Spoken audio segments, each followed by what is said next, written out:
Dans un royaume niché entre les montagnes et les eaux profondes d'un lac sacré, une prophétie vieille de 1000 ans annonçait qu'un jour, une femme porterait en elle l'enfant d'un esprit marin, et que cet enfant naîtrait Dieu parmi les hommes. Peu y croyaient encore, jusqu'à ce que la princesse Naélia disparaisse un soir au bord du lac et revienne, transformée. Cette histoire est inspirée par les traditions africaines, les croyances mystiques et le courage d'une femme qui a défié l'impossible. Elle vous captivera du début à la fin. Alors abonnez-vous pour ne rien rater des prochains récits légendaires. Il y a fort longtemps, dans le royaume d'Alona, le peuple vénérait le lac Maïka comme un lieu sacré.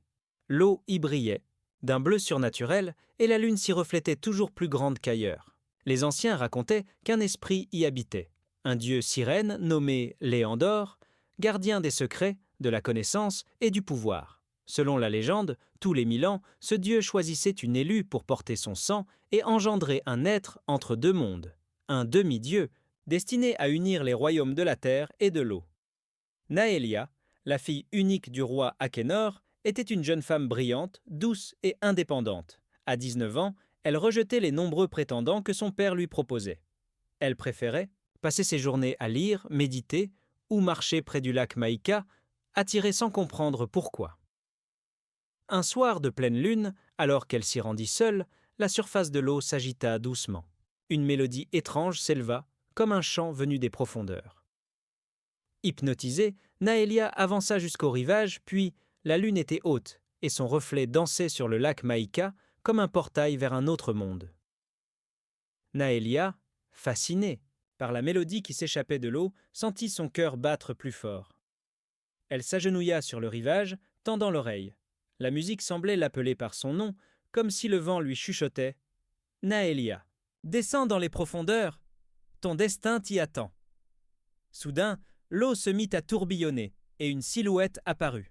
Ce n'était pas une créature terrifiante, mais un être d'une beauté irréelle. Léandore.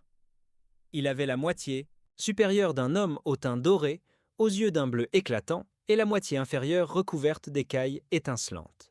Sa voix était douce, mais résonnait comme un écho à travers le monde. « Naélia, fille des hommes, tu as été choisie. »« Qui êtes-vous » balbutia-t-elle, émerveillée. « Je suis Léandore, le fils des eaux anciennes. Un lien nous unit. Tu portes en toi l'empreinte des anciens. » Naélia ne comprenait pas tout, mais elle se sentait étrangement en sécurité.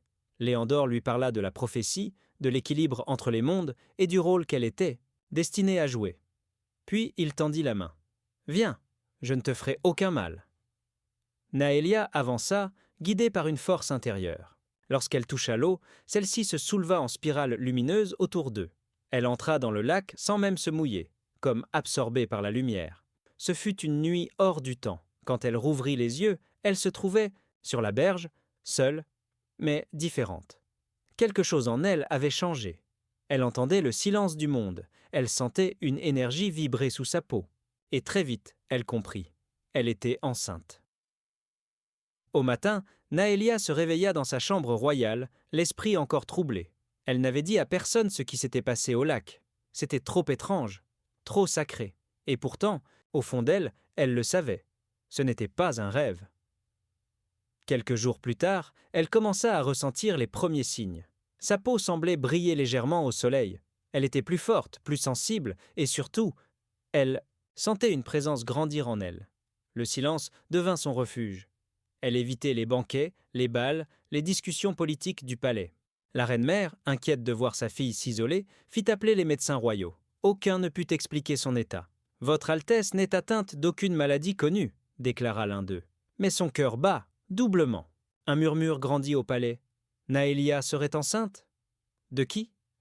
Elle n'avait jamais été promise à un prince, ni approchée d'un homme.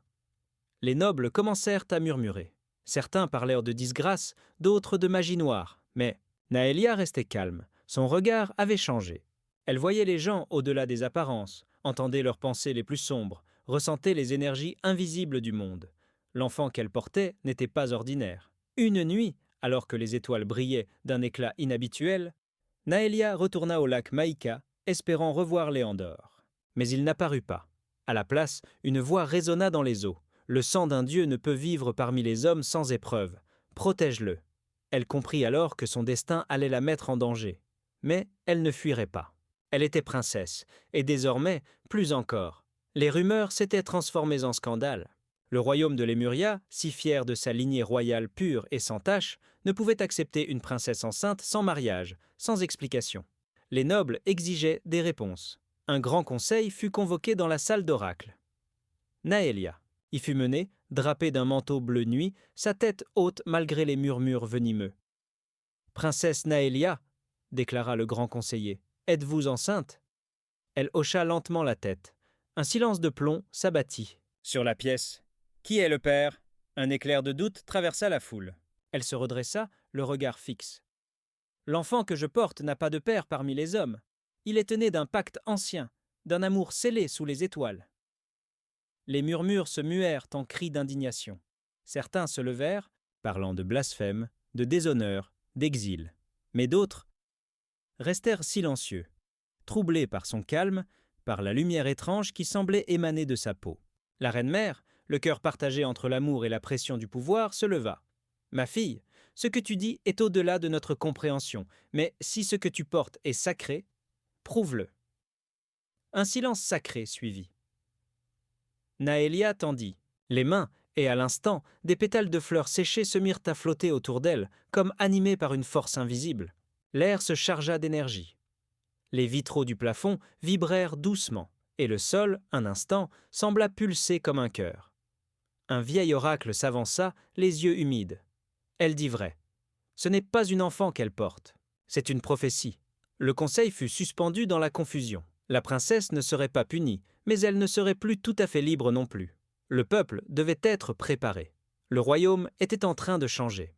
Naélia fut conduite dans une ancienne aile du palais, jadis réservée aux prêtresses de la lune. Là, elle pourrait méditer, prier et se préparer. Car ce qui grandissait en elle n'était pas seulement une vie, c'était un destin. Le palais avait ouvert une aile oubliée depuis des générations. Le sanctuaire de l'écume, un lieu sacré où seules les femmes initiées aux secrets anciens pouvaient entrer. Autrefois habité par les sœurs de la mer, il était aujourd'hui recouvert de lierre, de coquillages fossilisés et résonnait encore des chants murmurés dans des langues oubliées. C'est là que Naélia fut envoyée, non comme une prisonnière, mais comme une prêtresse en devenir. Les murs du sanctuaire vibraient faiblement. L'eau coulait à travers des rigoles taillées dans la pierre, formant une douce musique. Le sanctuaire était vivant, et Naélia le sentait.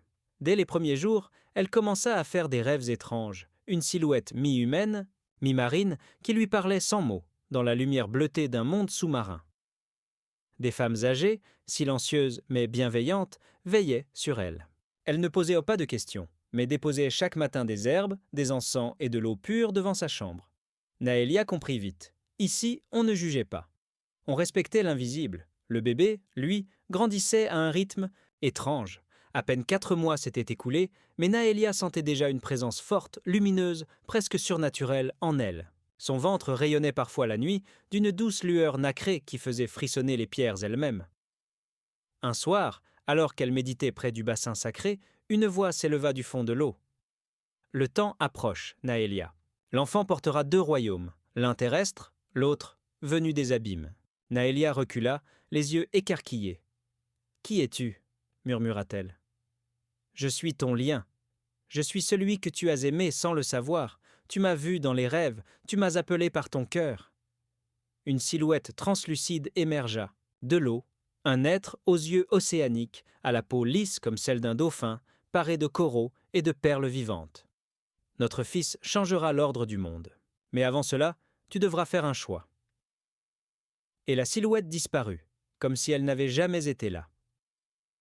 Naélia, bouleversée, resta longtemps au bord du bassin, les mains tremblantes, son cœur partagé entre émerveillement et peur. Le monde allait bientôt connaître un enfant né d'un amour impossible, et tout allait changer. La rumeur de la grossesse miraculeuse de Naélia s'était répandue au-delà du royaume. Des émissaires venus de contrées lointaines, des prêtres, des devins, et même des rois curieux se présentaient aux portes du palais pour en savoir plus sur l'enfant à naître. Certains parlèrent d'un dieu, d'autres d'un fléau. Le peuple, lui, oscillait entre admiration et peur. Devant l'agitation croissante, le roi convoqua le cercle des anciens, une assemblée secrète composée de sages, de sorciers et d'oracles des 4 coins du continent. Ce cercle, rarement consulté, ne se réunissait que face aux grands bouleversements du monde. Dans une salle taillée dans le granit, au sommet de la montagne sacrée, les anciens se rassemblèrent.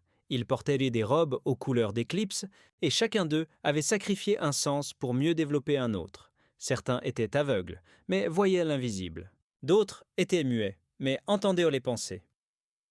Naélia fut escortée jusqu'à eux, entourée de gardes. Son ventre était maintenant énorme, alors qu'elle n'était enceinte que depuis 5 mois.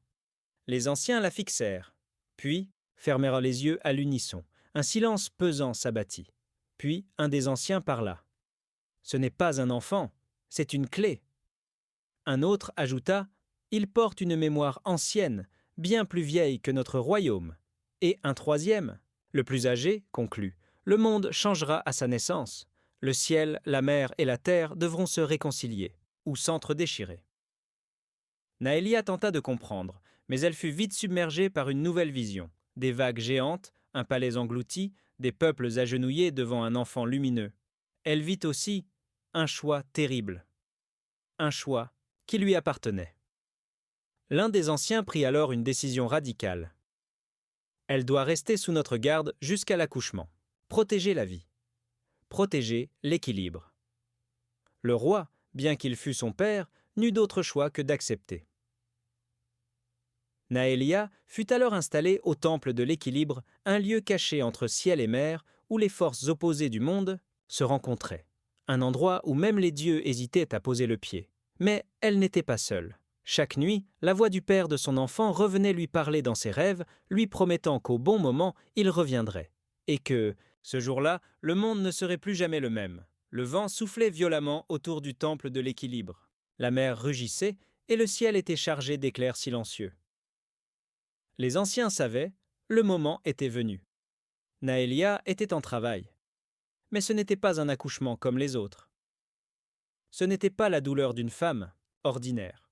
C'était un portail qui s'ouvrait entre 2 mondes.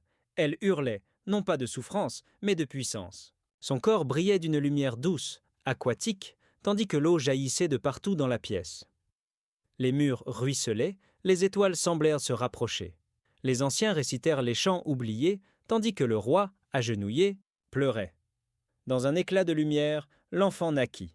Un silence absolu suivit. Même la mère s'était tue. Le bébé ne pleurait pas. Il observait. Ses yeux étaient comme 2 perles d'océan, brillants, sages, divins.